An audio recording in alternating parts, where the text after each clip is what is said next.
Hey, runners only, yeah, let's get it started. Hey, this is runners only with Dom Harvey. Fast paced, slow and steady, anywhere you coming. Just wanna connect for everyone who loves running. This is runners only, yeah, let's get it started. Hey, this is runners only with Dom Harvey. Fast paced, slow and steady, anywhere you coming. Just wanna connect for everyone who loves running. Hey, runners only with Dom Harvey. Runners Only with Dom Harvey, and this week, an old friend of mine, maybe the future Mayor of Auckland City, Leo Molloy. Maybe, bald man, maybe. Come on, there's no maybe about it, bro. You know that I'm going to be the Mayor of the city, and running will be compulsory. You'll either running with me or running away from me. One or the other, you choose. Now, that's the tie-in here. The podcast is called Runners Only, so every single guest I have on the podcast has running in common. So, I mean, I suppose you could joke that you are running for mayor, but also in a previous life you were a runner. A little bit of a runner. My short, fat legs don't do me great service when it comes to running. But yeah, I just changed my entire lifestyle, and I thought I'd try the running game. And I wasn't much good at it, to be honest with you. It was bloody I hard disagree. You did a 3:12 marathon, which would probably put you in, I'm plucking this figure out of my ass, but I'm guessing the top 5% of all marathon finishers ever. Really? No. 3:12, early threes, 100%. Well, I'll tell you how that Some people spend their entire life trying to break a magic number like 4 hours or 4.5. I think I could run one backwards in 3.5. So. There he is. No, well, I did, because I'll tell you why. My sister, Julie, had a boyfriend named Ken, I think his name was, and he had never done one. And I said, mate, they're a walk in the park, trained for 3 months. And he said, I've got one in mind in about a month's time. I've been training for it. And I said, I'll do it with you out of sympathy. So without any training, I did a 3:28. But when I did the 3:12, some of my friends, Gary Ray, I mentioned before, he could knock off like a 2:25, 2:28. Wow. Easily. But because he's tall with long legs like you, and I was of the other persuasion, short with fat legs, and I wasn't very good at running, but he dragged me along and made me run. But when I went to vet school, a lot of people there were into things like running. But don't forget, the West Coast has a heritage running too, in case you forgot. Dave, who won the Boston Marathon? Dave McKenzie, the wee fellow with the bandy legs, worked for the Greymouth Evening Star, won the Boston Marathon. Coleman Cray was a very, very good runner. Yeah. Eddie Gray was a great runner. So we weren't the only people on the West Coast running. A lot of people around the Greymouth area were very athletic and into running. So I decided that I wanted to do a sub-3 because I didn't think I was a runner if I couldn't do a sub-3. So I think in the West Coast, my first one, I did 3:20-something. Then I did Commonwealth Games course in Christchurch, about as most fucking boring. Can I say fucking? Oh, of course you get this podcast. You can say what you want. Most fucking boring marathon of all time, up and down. Why, just flat? Yeah, flat as a billiard table and nothing to aim at. You just go from telegraph pole to telegraph pole. Right. And then incredibly, I flew myself in a helicopter from Palmy to Gisborne and did Gisborne, which was just as bad. So excruciatingly, that's a big word for a little fella on a day like this, boring marathons. And then, but anyway, I decided I wanted to do a sub-3 before I retired after only about 4 or 5 attempts. So the Coast to Coast was probably the best one because it was so incredible. Have you done that Goat Pass run? Yeah, I have. I did it last year. It was amazing. Mate, what a sensational run. And the year I did was the year of the big wet. So a lot of the time we were chest deep in water. They actually called that part of the Coast to Coast race off about half an hour after I went through. But that was the most amazing run, so invigorating to do that. You know, I'd go back and do that tomorrow. I'd probably walk it this time around, to be frank with you. But anyway, then I decided I wanted to do a sub-3 just to prove that I could run. So I trained hard in the local Harrier Club, and I did over the Pahiatua track a few times. Oh, yeah. That's steep, yeah. Mate, that's a run. Just outside of Palmerston North, there's a town called Ashurst, and it's just at the foot of Ashurst. It's a serious run, because that hill doesn't end. Yeah. You know, you start on the hill, you think, I'll get a breather in 5 minutes' time. Trust me, it ain't 5 minutes. Oh, that winds on forever. Hour and a half later, you're still climbing. So it's like a version of the, what's the bike race they have in France? The Tour de France. Yeah. Oh, come on, it is not. No, when they do those hill climbs though, and you think, when's this going to end? You know, yeah. That's how I felt going. And I did that run quite a few times, just in training. But I was determined to run a time. I wanted to run a time. So I did a half, and I busted my guts doing a 1:25 half. But I reckon then that if you can do a 1:25 half, you can break 3. Yeah. For the marathon. So I went up to Rotorua of all places, and I didn't have a pacemaker, and I had a very light support crew, as in one person with a water bottle at the end of the race waiting for me. But I went through the turn well under 1:25 half time, but I just blew my ass going up that hill. You know, when you chuck up that long, it's not a very steep hill, but it's a long grinding hill. It was always going to be a hard course to do a sub-3, and I mean it's it's not the easiest. You probably that boring Christchurch one you were talking about from the Commonwealth Games, you probably needed that for a sub-3. I think you need a pacemaker if you really aren't a very good runner like I'm not, and you want to do something like that. You're aiming fairly high, right? They're lofty heights for a 5'6" little fat bugger. So it was quite tricky, yeah. But I tried to do it all on my own, and I just got the timing all wrong. So end up trudging home in 3:12 and hurt for about a week afterwards. Oh, that's a good run though. I'm guessing it's probably easier now. Like I've managed to do one sub-3. I did a 2:57, but I had like a GPS. You wouldn't have had your GPS watch on. No. Yeah, I mean it's easier to get your splits accurate at that rate. What I should have had is a support person with me, either on a Vespa or a bike or something, who was saying, "Hey, slow down," because I do get, as you know, I can be fairly enthusiastic about life. A little bit hyped up, jumped out of the barriers too quick, led early, faded late. You know the story. If I was a racehorse, I'd have been no bloody good. That's what I'm trying to say. So why did you give up running? You just get bored. I feel like you get bored of things. No, that's not necessarily true. I end up with chondromalacia in my knee because when I trained for the Coast to Coast, I was doing bike riding and running simultaneously, and I pulled the patella. Do you know how your femur works? How the trochlear ridge works? Well, not really, no. It's like if you're eating a chicken bone, it's the two knob bits at the end, and your patella runs up and down it. Okay. But when you bike a lot as well as running, you develop the lateral quadriceps a lot more than you do the medial side. So it tends to pull things slightly out of line. And chondromalacia, obviously, mal meaning bad, bad cartilage, so it grinds down to the bone. So my patella kept catching on the lateral trochlear ridge, and that was no fun. When it catches, it literally just everything freezes, and you've got to be really ballsy and brave and put it back in yourself. Like putting a dislocated shoulder back in. Jeez. Or you have to take long-term conservative therapy. Right. Well, I suppose you could do things like stem cell transplants these days. Yeah. If I'd been a qualified vet in those days, I could have done it then. Done it to yourself. No, well, we do it a lot in horses and that type of thing. But yeah, you could have. But no, that's why. So I took a lot of time out.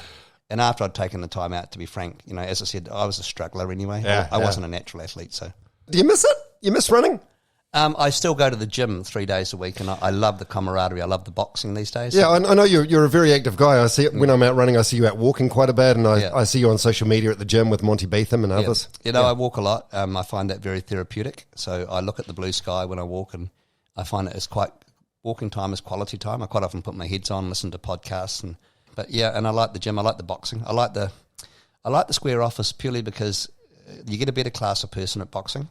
And when you get in the ring... How so? What do you mean? It takes a certain type of person to have an appetite for that sort of sport. It's a blood sport. It's a physical version of politics, and I love blood sport. So when you get in... I actually had a little fight the other day as part of a condition of doing a TV show with a fella called Guy Williams. Do you know him? Oh, yeah. He's a giant compared to you. He's a bloody good dude. So he's 198, so he's 6'6" or something. Yeah. I'm 5'6". So I gave him a foot in height. I gave him 35 kilograms in weight. And I gave him 30 years advantage. And he did play professional sport, so albeit in a rather gangly style, if I may say so, if you're listening, Guy. But we had a whole lot of fun in the ring together. He was very kind and gentle. We spent a fair bit of time cuddling, not much time hitting each other. Yeah. But I do thoroughly enjoy it. And I just find, I don't know what it is about boxing. There's some, do you know Joe Parker, for example? Yeah, I know Joe very well. Like, about as good a bloke as you'd ever meet on the planet. He's lovely. Just a champion fella. And I love the PI people. I love the humility. People like Monty Beetham and Kevin Mialamu, who I've ended up being friends with. Their humility is staggering because they're so good at what they do. They have this amazing humble streak, and this will come as a surprise to you, bald man, but I don't have that humble streak. So. Actually, yeah. There's a new issue of Metro magazine out, and there's a quote in there from you saying, "I am a man on fire. I am unstoppable." Did I say that, really? Yeah, it's in there. Oh, I didn't know that. I saw the cartoon they did of me. I thought the cartoon was quite It's quite nice, but it's like I read that and I laughed out loud because I've known you for a long, long time, and I wonder like how much of stuff like that is fake it till you make it, and how much of it is absolute self-belief. No, I'm on fire. No, that's true. I mean, that's what I am as a person. And someone said to me the other day about I have so many political advisors these days, and they do what I call pulling you out of shape. They did it to Judith Collins and completely destroyed what she was as a politician. And I refused to be anything but the authentic Leo. And they keep saying to me, you've got to moderate, you've got to modify, you've got to change this, change that. I said, I can't, because I can't act. I'm Leo. I've always been Leo. I'll die Leo. And you've known me for how many years now? Yeah, maybe 30-odd years. And I've never changed. I am what I am. So I know that I'm different, but it doesn't bother me. I'm very comfortable in my own skin. And I know that if I start acting, I'll be exposed immediately as a fraud. And I know that then I'll have to lie because I have to pretend I'm something that I'm not. Yeah. And I've never had to do that in my life, and I don't want to ever start doing it ever. So now we'll go through everything in a progressive order about where you've been, where you are, where you're going to. But at this point, we should probably say how we know each other. I was like a rising radio star, and I was a local celebrity in Palmerston North. I had the radio name You were Baldrick. never a celebrity, bald man. You were a little turd. You're just out of school. You hadn't had a shave. You had a pimply face, and we used to pat you on the head and say, "Get us a coffee, long black, half a teaspoon of honey." You were everyone's run around and go to. Mr. West used to treat you like shit your whole life. You were a subspecies. Let's make it absolutely clear. No, I was a big deal. I was a rising star of New Zealand radio. It was the Mike Weston Baldrick show. I was called Baldrick because there was a TV show with Ron Atkinson, Blackadder, that was on at the time. And that's exactly what you were. You were a slave. You were a craven little wimp who was in the trenches, who wasn't brave enough to fight, and we treated you accordingly. So that's how I got to meet Leo, because Leo, I think that's shortly after you made the transition from vet to Okay, so I'll talk you through hospitality. that. So let me make one thing clear, though. We had very low aspirations, and we aimed very low with you, bald man. We saw you going absolutely nowhere in life, and I was staggered and amazed and gobsmacked when I got to Auckland and found out that you were a celebrity. And that's why I've always called you Baldrick when I see you out running or walking or whatever, and people go, "Oh no, that's Dominic Harvey." No, it's Baldrick. All right, let's make that absolutely clear. Yeah, Leo's always called me that. So there's aspects like that you just never change. But I don't know if you remember this. It was probably nothing to you, but it was a very, very kind gesture to me. So I was probably 18, 19, maybe 20 at the time. I think I was still living at home with my parents. My dad wouldn't even lend me his brown Subaru Legacy, and you and I had become like reasonably good friends, quite good friends, and.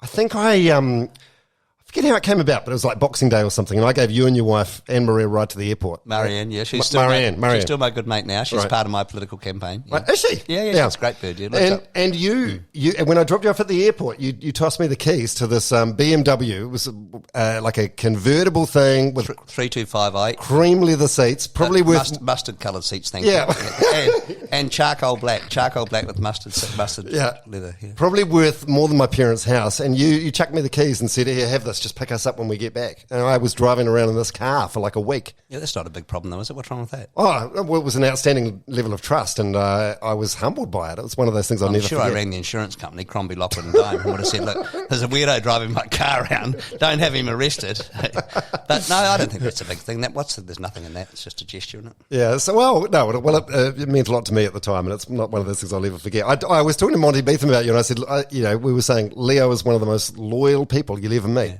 Yeah. Did you pull any birds with that car that weekend? Because I have been worried. I sent it to the car cleaner and they couldn't get that map of Australia off the seat. If there was a white coloured stain on the seat, it was probably aioli from the KFC burger.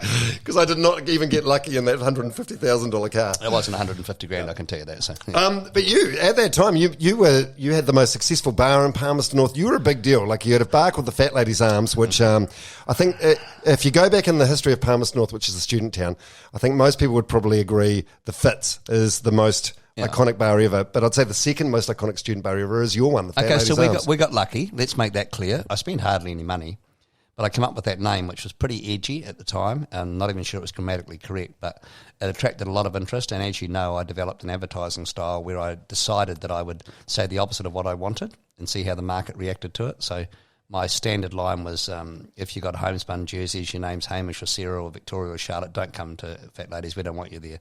No Molson trousers, no R.M. William boots, no AirTech shirts. Because that's what all the ag students were wearing Go at the somewhere time. else. And of course, they'd all line up 10 deep. You'd open the door at 4 o'clock and there'd be a queue of 120 long to get in. So, and then I developed the fine art of saying exactly the opposite of what you meant, knowing that people would react accordingly. So, and I haven't changed, in case you haven't noticed. Right. But there was this famous campaign you used to run all the time with 10-cent pints. Well, I didn't run it all the time. I ran it for a while because I've always been a believer in loss leaders. I watch how the supermarkets operate, and all the big supermarkets run loss leaders. So I wouldn't be able to do a 10-cent pint nowadays because the Alcohol Act has changed considerably. So you've got to be compliant. But in those days, you're allowed to do it. But once again, though, it comes with responsibility. You couldn't sell 10-cent pints to one person because if they got pissed, it's your problem. And yeah, so it was kind of misleading. So it was served out of this little window at the front. So yeah, and if you're lucky, one pint per person at the time, and there'd be a queue of 30 people. So by the time it was a gimmick. It was a gimmick. Yeah. But your ads were a gimmick as well. Like they stood out on the radio. Like it was Fat Lady's Arms. This is in your voice. Best bar and garden bar in the world, and that's a fact. They were so abrasive. Get your pitch and timing right. The best bar in the world, and that is a fact. You got to say, and that pause is a fact. They were not that mellow. Yes, they were. And people still repeat them to me now. It stood us in good stead in terms of where I've ended up in life and the rich history, the rich tapestry that I have behind me.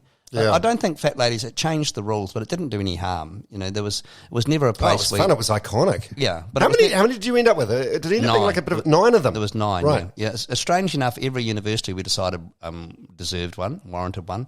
And then some weird places came out of the woodwork and wanted them, like Waikanae of all places. It's like God's waiting room, Waikanae. The average age about 112. And it's like Tauranga. You just go there to wait to die. But anyway, we did one in Waikanae, which I could never understand. But when Marianne and I split up, we split up in about 97.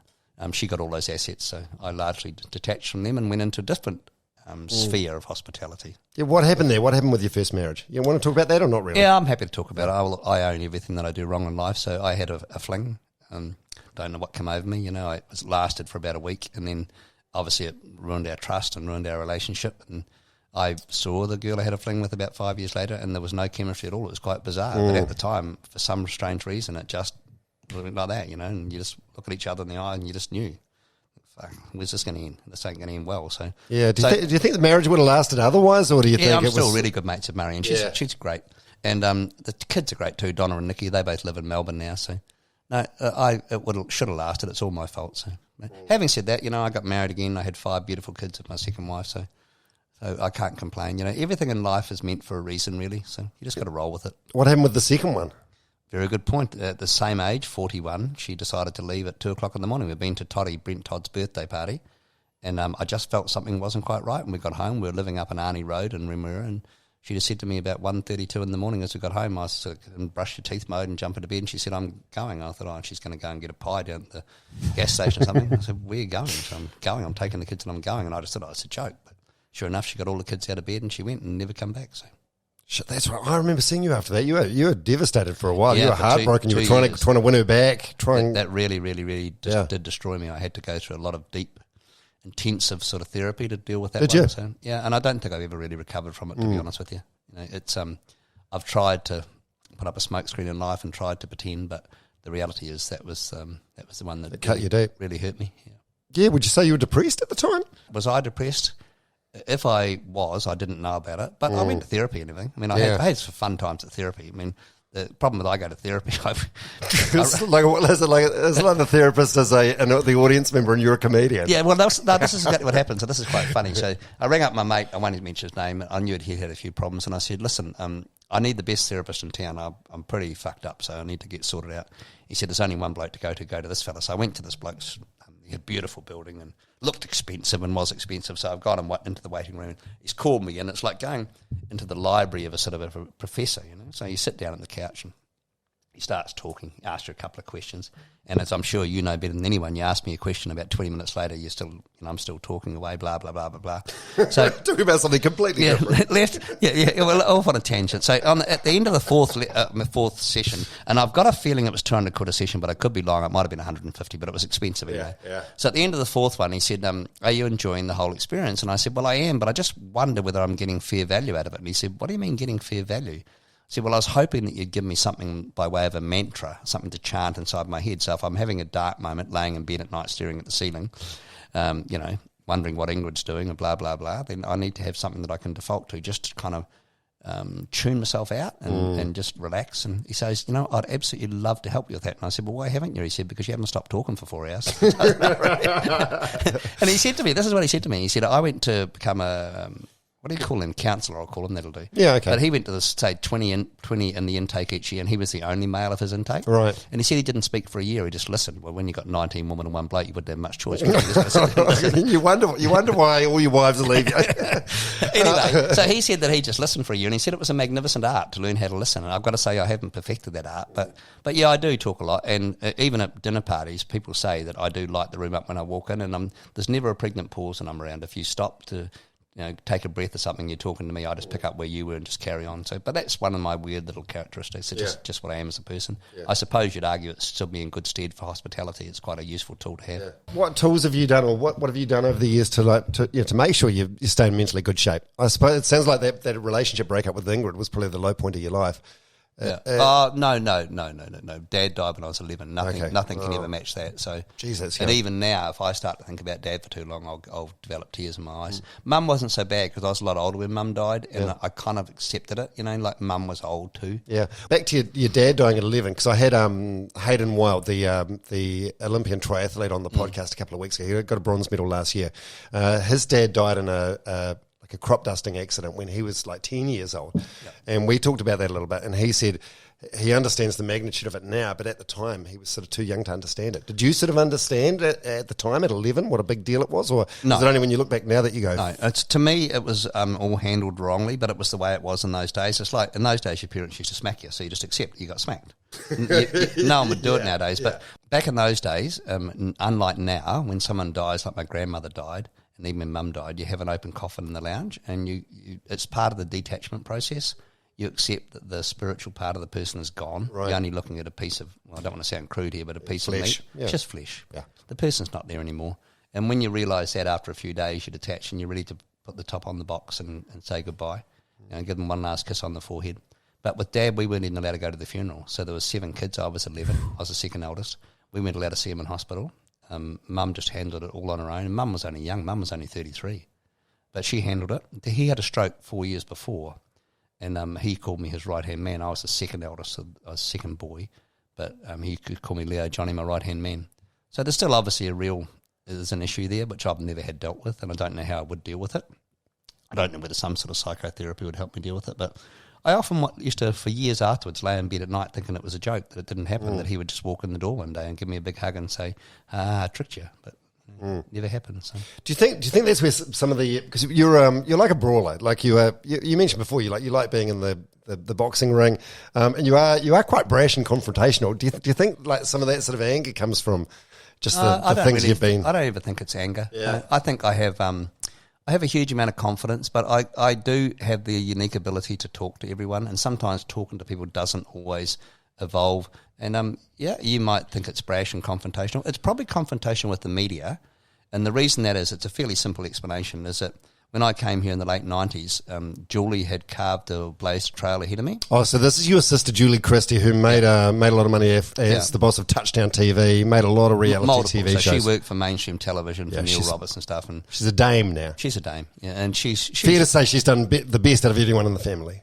That's a subject of considerable debate.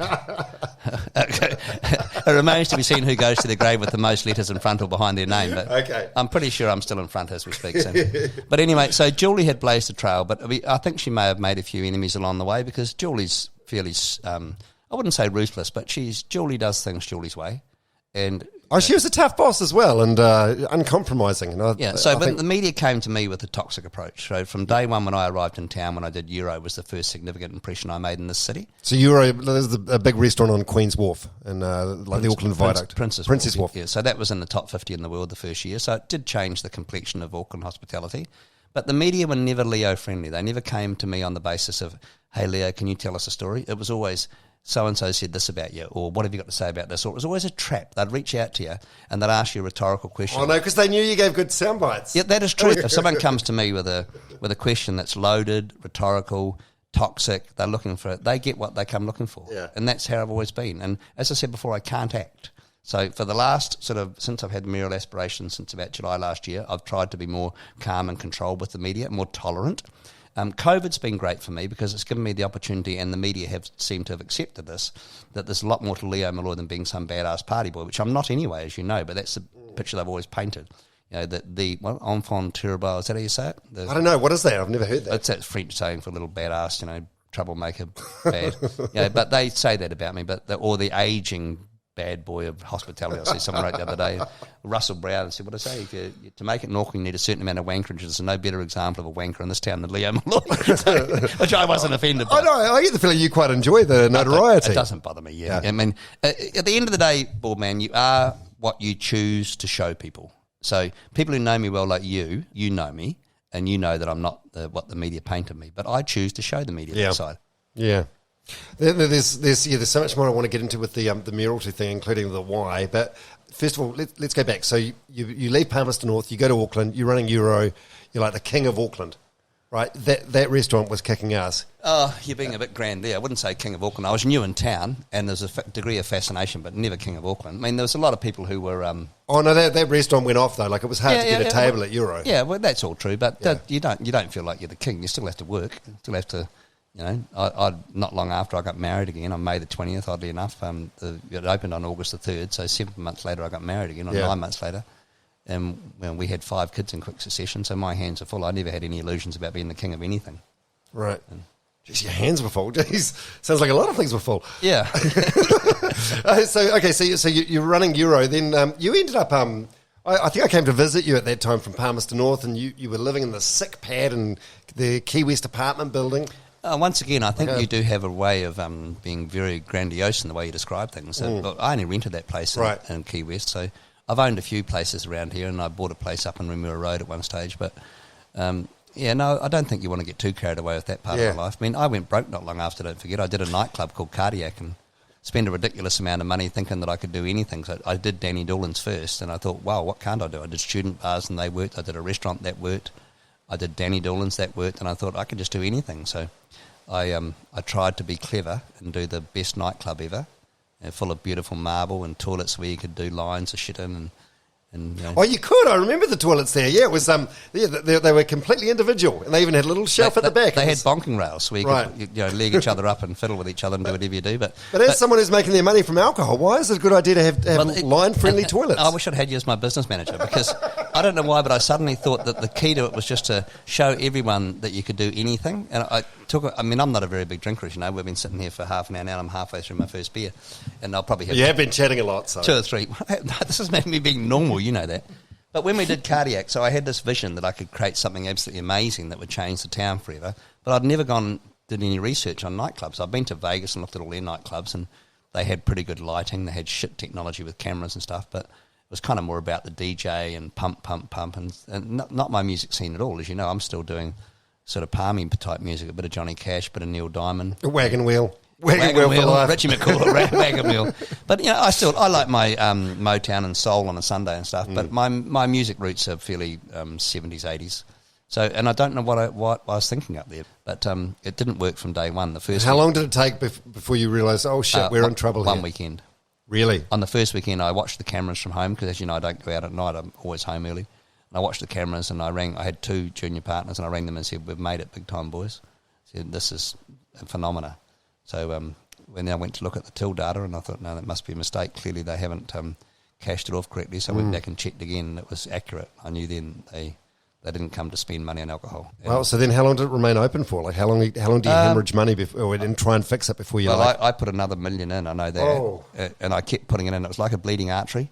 And you keep thinking, will it ever turn around? And a couple of people who knew I was in a bit of bother reached out and tried to help me. But it was just a hopeless case. It was like a soldier laying in the battlefield and you're bleeding from every orifice, and at the end of the day, your mates just turn and walk away. So yeah. Geez, so it doesn't matter when you bleed out. So did you end up bankrupt after that? Yes, I did. Yeah. So I lost everything. I had a mate give me a car, $8,000 Toyota Ipsum. We called it the Lizard. It was a green car.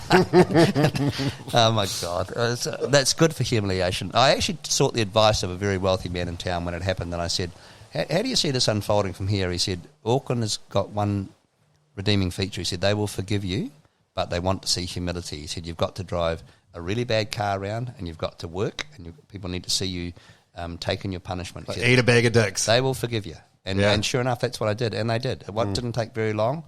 A very, very, very good man. There's no chance he'll listen to this podcast unless someone refers him to it, but a chap called Mark Wyborn, who's been a friend for life. I'd met him not long before, and he came to me in the street one day, and he said, "Auckland needs you big time. What do you need to get started again?" And I said, "Well, I'm in a bit of bother. If you haven't read the Herald." He said, "That wasn't the answer to the question." He said, "I want to know what you need to get started again." And I said, "I probably need an opportunity." He said, "Have you got one in mind?" I said, "Well, I know a little sushi shop that's for sale, and if I could buy that, it might cost me this much to fix it, and I will be away again." And he said, "Where do I send the money to?" And I said, "Where do I sign?" He said, "You don't sign. You just shake my hand, and we do business." So he sent $165,000 to my lawyers that day, and I bought the bar that became Cowboys. Yeah, right, which is actually not far from where we're sitting right now. It's in this building. So I ended up owning 2 titles there. So that was an interesting experience because that got me back on my feet, and I learnt my lesson. I never, ever made another mistake. I was just so focused, And within about a year of opening that, I did it all while I was bankrupt, and under the model was given to me by the official acidity. They said, if you do it all this way here, we'll support you 100%. And the deal was... Official acidity, is that a bankruptcy Official thing? acidity is the government agency that manages bankruptcy. Okay. So they said to me, like, this is how you're going to do it. This is exactly what you're going to do, and we'll support you 100%. So I did exactly what they told me, and I got it going, and it was absolutely flying. And about a year after I opened it, it kind of changed Auckland, in case you don't remember. It was a very significant player in the hospo sector. Yeah, and very small. Very small bar as well. 60 square metres. Yeah. So anyway, the bank rang me up and they said, why don't you buy that building? And it was the ANZ, who I've been with for 40 years or 45 years now. And I said, do you not read the Herald? I'm bankrupt. They said, we don't care. We watch your daily receipts. We know how much money you're making, so go and buy the building.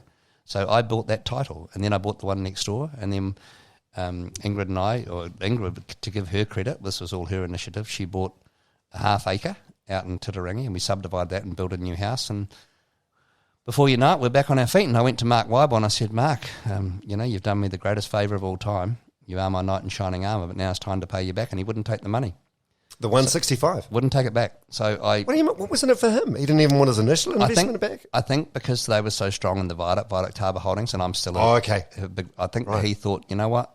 Leo has, this is what I'm thinking. He's never told me this, but this is what I'm thinking. He thought that, I remember he said clearly, Auckland needs you.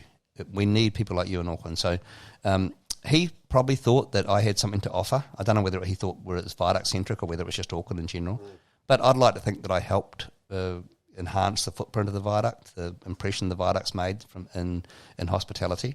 But anyway, I want to tell you a story about Mark Wyborn. So I kept going back to him and saying, I have to give you this money back, because by that stage I was saving hard, and we'd already managed to do something in Queenstown, or we're about to do something in Queenstown. And another Cowboys. we were rapidly expanding, and things were going so well for us, and he wouldn't take the money back. And so I had to trick him. So I took him over the road over here to that Industry Zen, the Japanese place. And I took an envelope, and this is going so far back, we still had cheques. I haven't seen a cheque for a long, long time. And I wrote a cheque out for the full amount, and I think I had a wee bit of interest, but not much, just to barely cover the whatever it was appropriate. And I said to him, please take this. It's just a letter. It's just a thank you, but I don't want you to open it until I leave. So as I left, he opened it, and he called out to me, come back here. So I went back, and he said, I'll take it, but he said, I want you to know one thing. And I said, what's that, Mark? He said, I've done what I did for you at least a dozen, maybe 15 times. He said, I went through it too in 87 after the crash. Yeah, he said, but he didn't go. He said, the banks called him in and said, we could roll you if we wanted to, but we won't. There's enough blood on the streets already. So he said, you're only the second person ever to pay me back. But he said, most people not only don't pay me back, they never even acknowledge the fact that I gave them the money, which I thought was bloody interesting. And incredibly rude. Yeah, that's remarkable. Well, see, this is my Irish Catholic values, though, Yeah. I mean, when Mum brought us up with such staunch values, and it goes to your bone, quite often you think to yourself now, what would I do? Oh, no, better still, what would Mum do? What would Mum say? Mum had sayings, never leave food on the table, poor as we are, don't waste food. Mum would say things along the lines of... what was it? Judge a society by how you treat your most vulnerable. Mm-hmm. It's just simple stuff, but they're good mantras by which you should probably live your life. And I'd like to think that I haven't departed too far from those value systems. In a strange way, I've always been of the view that whatever happens in my life, something great comes of it. So if I'm going through, like when Ingrid left with the kids, it's, as you quite correctly observed, I went through a very difficult period. But I just knew somewhere on the horizon something great would happen for me again. And I didn't know. How could you be? Because I think that's the thing with people that suffer real mental illness or depression. They just can't see the end of that shitstorm. Well, I've never doubted that it's going to happen. It's amazing how, do you call it serendipity, how it comes into your life? It's just extraordinary. Like I wanted to talk about JJ today, and lo and behold, I opened my diary and I'd forgotten, and you were meeting with the podcast. It's weird how my life works. Right. It's always been that way. So after Ingrid and I split, we went through quite a protracted separation process through the High Court with a couple of lawyers, one of whom did neither of us any favours, but she was just doing her job. But she drew it out and cost us all a lot of money and a lot of fees. And in the end, I was the one who settled it. I got an A4 bit of paper, put our assets on the left-hand side of the paper. I put the value on the right that I would pay for them. And I said to Ingrid and her flash lawyer, take this away for lunch and bring it back. And if you don't think I'm being fair, you decide what you want to buy and what you want to sell. What you sell, I will buy at the price I've listed. What you want to take, you take that. So Ingrid took Cowboys and Cowboys alone. Debt-free, 250K in the bank, took the business, great business, great business. So she's set up for life forever. But she had the 5 kids and I was happy to do it. So I was back on the street effectively and I had nothing and I had no opportunity. But guess what happened about a month later? What's that? I get a phone call from Viaduct Harbour Holdings. Can you come and talk to us? So I got the opportunity again. And here I am still there 5 years later. And who knows where that's going to end. But that's a bizarre thing because I had nothing. and suddenly I've got everything again. Has that been a good business for you, even in spite of the challenges with the pandemic over the last couple of years? COVID has been you might as well not have traded through COVID. You know, that COVID is a nightmare for everybody. But of course, it's been a great business for me. You know, I mean, I've done some things there that it's easy to have. You know, with the wisdom of hindsight is easy, but I'm not really a rear vision mirror person. I'm a front windscreen person. So it's organic, the way it's grown, the way it's changed, what it's achieved, but it's definitely changed the landscape of New Zealand hospitality. Some of the figures that it does are staggering. It comes at a high cost, though, because there's 80-odd staff over there full-time, and even more in summer, and that is quite taxing. You're effectively running 5 businesses simultaneously, and I run my businesses very pyramid-shaped. You know, when I go to war, there's only one person in command. There's not a group of 10 to pick from or share the responsibility with. I'm in the trenches on my own, so... I take a lot on, but yes, it's been great for me, and I've enjoyed the moment. I've enjoyed the ride. I'm 66 next week, and wow, what are you spending your pension on each week? A few kids, $100 go straight to the kids. Really? I don't see it. It goes straight to the kids. My daughter's 20 today, Amelia Jane Cecilia. If Mouse is listening, hi Mouse, Dad loves you. But Mouse has just decided she wants to take up riding, which is a curse because I'm obviously a rider of some extraction. And so Mouse calls me last week or goes through her sister George and says, tell Dad I found the boots that I want. What sort of boots are they? They're R.M. Williams with a little inverted heel thing on them. They're very trendy and flash looking. What are they? They're $5.95. Oh, and I need jodhpurs and I need a skull cap. So and $120 a lesson. So... just when you think you can, I know, and I've got 5 of them, 3 at university and 2 still at secondary school, and they're all expensive. They all do rowing and all the bloody whatever kids do who feel entitled. And we've got to get to the mayor thing, but if you become mayor, that's going to be a substantial pay cut from being the boss of headquarters. Oh man, I'm not doing it for the money. I know. But so I've got other assets though. So we bought that building that O'Hagan's is in. We bought that about nearly 3 years ago now, and their lease expires this year. So. I mean, without being too much of a wanker, I don't really need to work again if I don't want to. Okay. I probably will because I like work, but I could just sit back and do nothing. Probably go up to Rarotonga and buy a place on the beach and spend 5 months a year up there and 7 down here and just go back and forth and be quite happy. Yeah, you wouldn't be very good at sitting still, would you? I'm not a sit-still person. I feel like you need a project, you need something to do. Yeah. I've got a good work ethic, and I never ever have to say to myself, get out and go and do some work. Yeah. You know, I'm more of the persuasion that I have to say to myself, go home and chill and rest and spend some Leo time. But I've learned in recent years, Mum was a great go to bed and listen to Radio Pacific person, so which was, you know, incredibly banal talk back, you know. This is Barbara here from Temuka. They haven't fixed the potholes in the road outside my house for 3.5 fucking years. So anyway, Mum loved that shit. And I used to say to Mum, how can you listen to that rubbish? But I find myself doing it now with ZB. And more importantly, though, I love geopolitics and I like things like epidemiology. So I like going home now at 8 o'clock every night. I have a process that I go through to wind down before I go to sleep, and I'm very structured in the way I live my life. So. Are you lonely now? No, I could within reason, you know, have a. You know, I've never been short of girls in my life, and I've just had a girlfriend for nearly 3 years, and she decided she wanted to go and do other things, which I was 100% happy with, and we're still mates. Yeah. But no, I'm absolutely definitely not lonely. Okay. Au contraire, you know, I could have them lined up 10 deep if I wanted to. But, oh, come on. Well, I could, but I don't know why. But girls like the pattern, they like the charm. And in our Facebook profiling, surprise, surprise, women 45 to 60 are my biggest fans. So. Yeah, actually, I feel like that's one thing you and me have in common, apart from the fact that we're not very well endowed. I haven't seen you in the shower, Paul, man. We're both cut from that sort of cloth where people may form an opinion about you, and then when they meet you, you generally prove them wrong. Okay, so that's a funny thing you should say that, because I've had to do a little bit of media doing the rounds, and I did a piece with a fella from the Herald, and it was 45 minutes, and we sat outside in the coffee shop opposite NZME, and we did the chat thing like we're doing now, and he listened to my story. And at the end of it, you could see he was staring at me, and you could just tell he was looking deep and saying, what's going on there? And I said, what are you thinking? And he goes, you're just not what people think you are. And I said, well, why do you say that? He said, you're so like Chloe Swarbrick. And I said, well, don't quite see how I'm like Chloe Swarbrick, but put the piece of the puzzle together for me. He said, everybody has a preconceived idea about you, Leo. Everybody. He said, until they meet you, and everybody comes away with the same impression. You're just not what people think you are. Which I would attribute largely to the fact that I've let the media paint a picture of me for a long time, that I'm not a particularly nice person. You've given them exactly what they want. Maybe you danced to the tune they wanted to. Paintbrush, they're pretty poor at fucking painting, right. Is all I'll say. But I feel like the media's come to you because they know they're going to get a good soundbite off you. Well, they do say that. They once told me, the guy from the Herald said there's 4 things, and I can only remember 2 of them, that everybody wants to see as a lead story in the Herald. One's Leo Molloy and one's the royal family.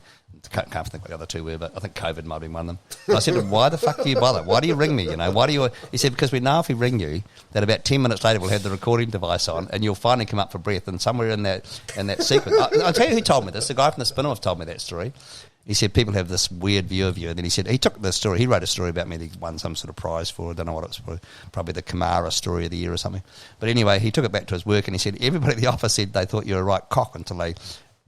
I did the interview and they read the story. He said, and they all changed their mind, which is interesting. So, but that's a fairly typical response. I agree fully. And sitting down with you today, I do feel like you've mellowed a little bit. I would have said you're one of those people that like the fabric of you hasn't changed much since I've known you in like 30 years. But I do feel like the edges are a little bit softer now, mate. Okay, well, if is that an insult? No, it's not an insult at all. But if that is true, that would be incremental. So I'm not aware of it. It would creep up on you over a period of time. And I suppose, isn't it natural that any person as they get older gets slightly more mellow? Yeah, let's talk about that for a second. So this was Grace Mullane, who was murdered by this piece of shit called Jesse Kempson. Yeah, and you breached the suppression order. It did look like on the footage we saw on the news that you kind of enjoyed your day in court. Looked like you're off for a day at Ellerslie. I had nothing to apologise for. I did it for the right reasons. I thought about it. So Jesse Kempson worked for my sister Julie at Oyster and Chop. Yeah, and there he met Millie Rose, who's the daughter of my younger sister Trace. So and then he flattered the one they always reference that he flattered with in Mount Eden. That's Millie Rose. So she ended up marrying a cop.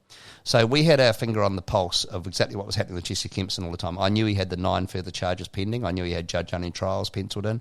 I knew he had 2 further charges of rape. I knew he had assault with a deadly weapon. I knew. So that's why there was the suppression thing, because they didn't want it to tarnish the other. How could it be compromised when he had a judge-only trial? And do you know how many days he got added to a sentence? He got 17 years for the brutal murder. That was the most despicable slut-shaming ever of a victim. Grace Mullane was dead, and they slut-shamed her in the judicial system. Simon Moore, the judge at the time, and I don't care if he listens to this, it doesn't bother me 1 ounce. What they did to Grace Mullane's family was disgusting. On the third day of that trial, Gillian Mullane and David Mullane, God bless his soul, he's dead now, died of cancer, probably from stress. Gillian Mullane walked out of the High Court, and some impertinent young journalist, probably just left journalism school the week before, shoved one of those little microphones that looks like a dead mouse up under her nose and said, "How are you feeling, Mrs. Mullane?" And she said, and this nearly makes me cry, I've got 3 daughters and 3 sisters, right? She said, "I thought I came to New Zealand to see the murder of my daughter on trial. I didn't realise it was my daughter who was on trial." They had the opportunity at any time to step in and say, a lot of that evidence should have been suppressed. That was never for public consumption. It's a disgrace what they did to Grace Mullane, and it never should happen again. And if I got a conviction out of it, big deal. Mike Bush was Commissioner of Police. He carried a conviction through his entire career. It didn't hurt him. I know it came from a great place. Yeah, but do you just sort of regret it now? Do you think I should have just... What is there to regret? So, no regrets. No regrets. And I'll tell you what, not only no regrets, wear it proud and wear it loud. I just don't care. I mean, I go to the US of A every second year to a vet conference. I've already checked with them. They said it's not a crime of moral turpitude. You're free to go. I haven't tried Australia yet. I've been to the Cook Islands. How's it going to impede me? What did they achieve? Seriously, what did they achieve? They shut up a few people on the internet. You can go on the internet now and say, who killed Grace Mullane? Oh, yeah, well, the name's out there in the public domain. The name's always out there, boy. Yeah. And I put it on a private website, and they estimate 20 people saw it. Yeah. Really? They just cherry-picked me because I'm Leo Molloy. You're a bigger target. They thought they could beat up on Leo Molloy. Good fucking luck. Yeah. Who can beat up on me? How many people have fucking tried? It's only ever ends one way. It ends in tears, and they're never mine. There he goes. See, 5 minutes ago I said I thought you'd mellowed. I hadn't poked the bear in the right place. No, it's just a bizarre notion that they could somehow hurt me. Yeah. How could they hurt me? With a fine? Big deal. With a bit of community work? Big deal. Yeah. I spend my life doing community work, as you know, so they couldn't hurt me. And then they wanted me to be hurt. I mean, I had a judge come and see me the other day. He's a very nice chap. Yeah. But the judge came and see me and said, "You must be hurting a bit." I said, "No, you can't fucking hurt me. Good luck. You smack me in the nose, might fucking hurt me for about 2 seconds, but there's just no chance you could hurt me with that sort of behaviour." Yeah. I'm not intimidated. No, I disagree. I think you're a little bit hurt by that. No, I'm not. You just said that I look like a little bantam rooster going to court with my pink jacket on. Yeah. Come on. I didn't care, man. No, okay. Well, that's all good. I care about is that I feel sorry for Gillian Mullane. I'd love to meet her one day and apologise for the way the New Zealand judiciary sanctioned the slut-shaming of her daughter. It's a disgrace what they did. Absolute disgrace. And it should never happen again. I hope they all learnt their lesson. And I hope I had a very small part to play in teaching them that you should show respect.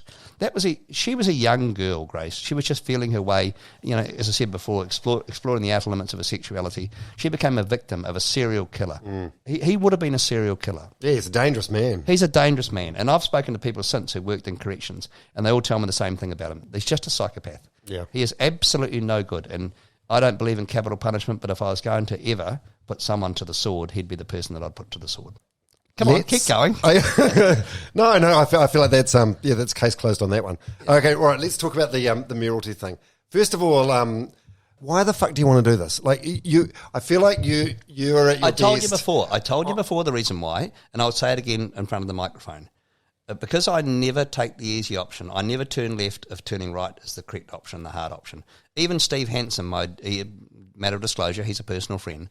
But I heard him give a small speech one night to a group of people at a barbecue at a dinner party, and he was talking about people in life who always turn right, and he used Richie McCaw as an example. And just for the sake of a convo, he threw me into the convo. He said, look at the fella beside me. He said, he always turns right. I will never, ever, ever take the easy option. I don't care what it costs me personally, what it costs me in terms of physical pain, what it costs me in money. I will always do the right thing. I always have, and I always will. And I told you before the metaphor for how I feel about the mayoralty.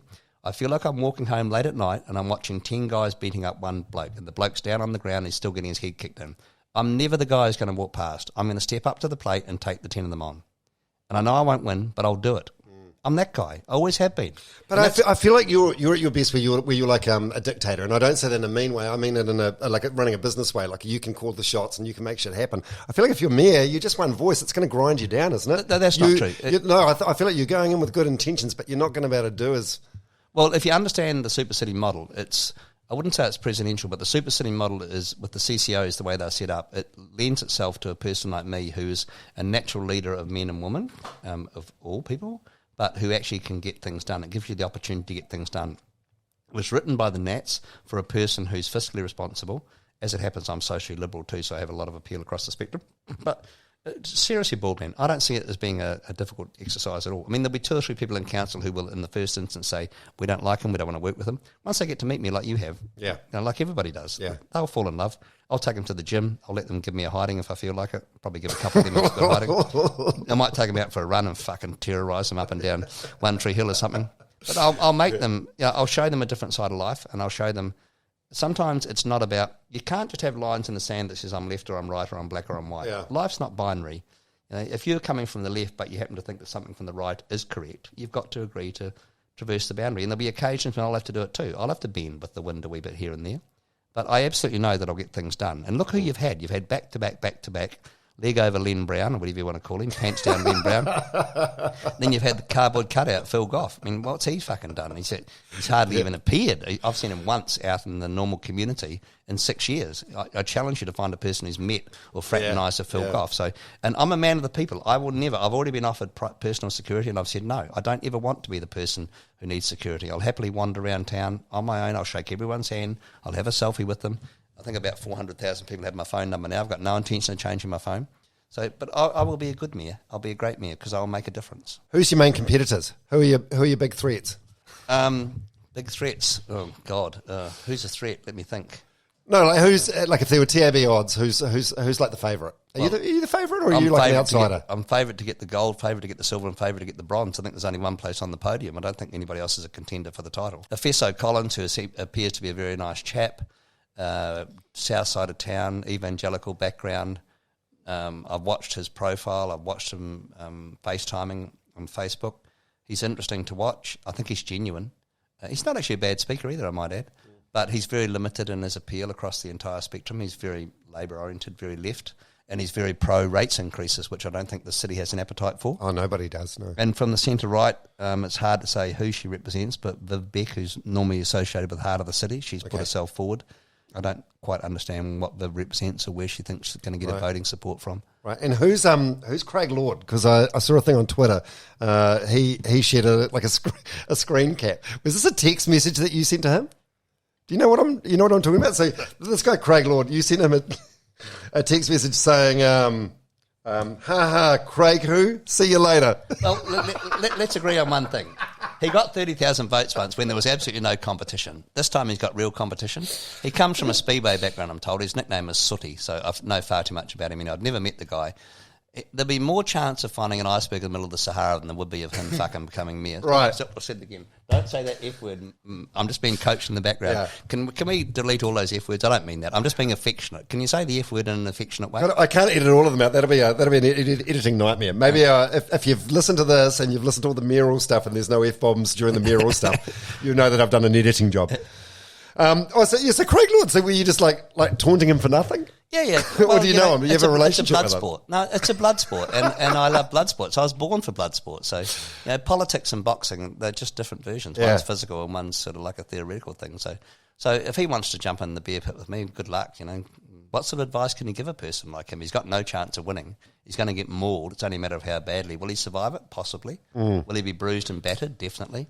He might as well start licking his wounds now and he might as well save himself some money and go and do what he does best, which I understand is driving some sort of stock cars or something. Right. So. Now, you said he got 30,000 votes last time around. What's a good number of votes? I've got absolutely no idea. To be honest, in previous like council elections, I go through the book and you don't know any of the councillors that you're voting for. If you recognise someone's name, maybe you give them a tick. For the mayoral campaign, if you recognise a name, So what do you think about recognition then in terms of Leo Molloy? If you were looking at a voting paper, if your current girlfriend, I'm not sure which one it is because you seem to rotationally graze these days, but different paddock every day, but that's fine, that's your business, you're a single man now.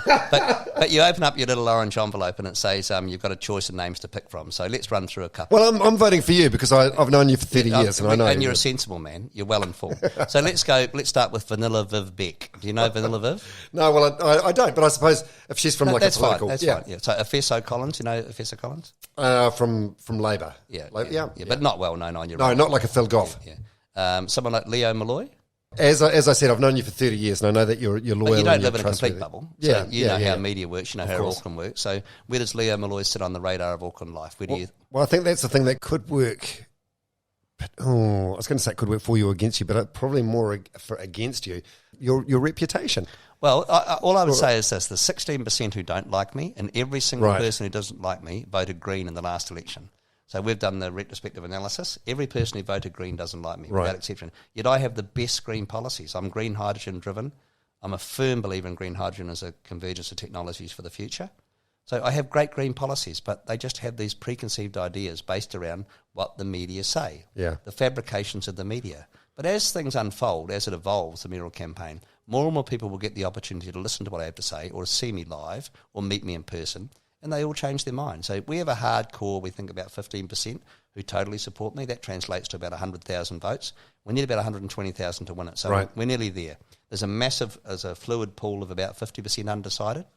But the reality is that they're going to come across, they're going to side with the person who's most eloquent, who's best informed, who's the best debater, and we can win it with resources as well.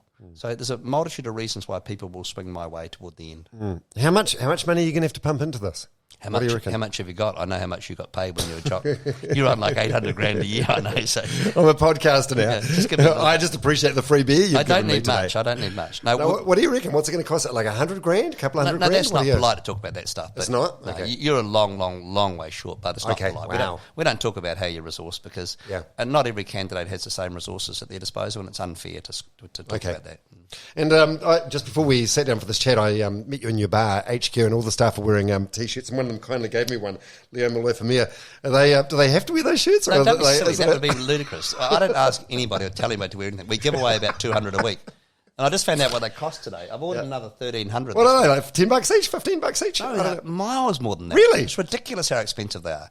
I've been telling people take one, take two, take five, whatever. Yeah. And I've just got told today, I said, what's that bill for the week for T-shirts? I think it was $9,000 for the week or something. Yeah. And I've ordered 1,300 more so far. And I said to Michelle today, my admin lady, no more. That's it. No mas. I asked about the shirts and your staff wearing it because I think it says a lot. Like, Matt knows, Matt McCartan, my campaign manager, he comes from a union background. And anybody who digs deep on me will tell you the same thing. My staff are so loyal and they love me because I'm a genuinely good boss. Do. I'm They do, very I know kind that. to them. And I've never asked one of them to wear that T-shirt. They decided that they made an elected decision themselves, and which I totally support for obvious reasons. But I've never once asked one of them to wear it. So, but they are all part of this ride as well. So we're in this walker together, and we're all paddling in the same direction. Yeah. Oh, you're a good boss and you're a good person, and anyone that knows you knows that. Yeah.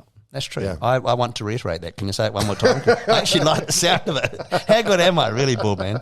I've always been great to you. How many 35 years? I lent you my soft top. You stained the seats. You stained the seats. I did not. It was aioli from the KFC.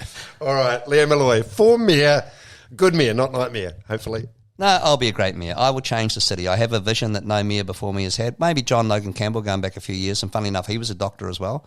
But I think I'll give it 9 years of my life, and I'll give it everything I've got. And I'm not interested in the money. I'm only interested in changing Auckland to make it a better place. To my view, Tamaki Makaurau has deserved its place on the Pacific Rim as one of the glittering diamonds. And we have, sadly, gone through a period where we've been brought to our knees by a multitude of factors. But I'm absolutely determined to put us back where we belong, to make it a great, great city. And long after I'm gone, I would like to think that people will reflect on it and go, you know what, we might have doubted him when he first took over, but no one doubted him after. And I'm pretty sure I can say with some honesty that there's already sections or sectors of the media who are arriving at that conclusion now, saying, you know what, he's going to be a great mayor. And you promise you'll never have sex in the Ngāti Whātua room? Is that what it's called? What was the room? What was Ngāti Len's room? Ngāti Whātua, sacred room. I would absolutely love to if I could, but I've got to say, when you're approaching 66, the mind may be willing, but the flesh is weak, trust me. You can still dream about it, but that's where it begins and that's where it ends. And that's where this will end. Leo, love you, mate. Thanks. Love you too, bald man.